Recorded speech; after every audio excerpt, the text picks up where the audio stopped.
if you want to pop out to the picture, whether it's for thumbnail or whatever other use, let me show you how you can do that. You're going to create a thumbnail canvas and you're going to search for a picture that has a background. So I found this picture that has a background that I want to use. Any picture that has a nice big background for you to pop out from is good to be used. So you're going to size your picture so that it's just over your canvas, and you're going to copy your picture and paste it. Now you have 2 copies. Then you're going to go to your elements and you're going to go to the lines and shape, and you're going to look for the rectangle. So you could also press R for that. And you size it over the canvas like this.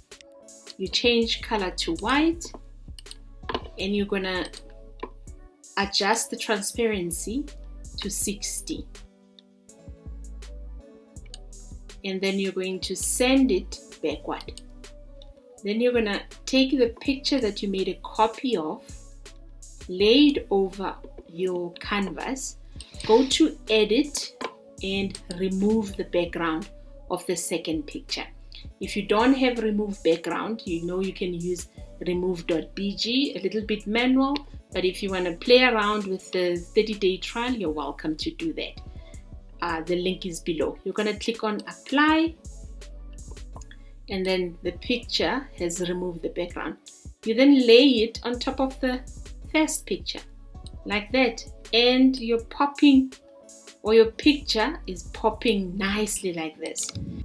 Then you're going to add your text and you size it like that. There's your picture popping nice and easy. You're going to download it, and there you go. I'll see you next time.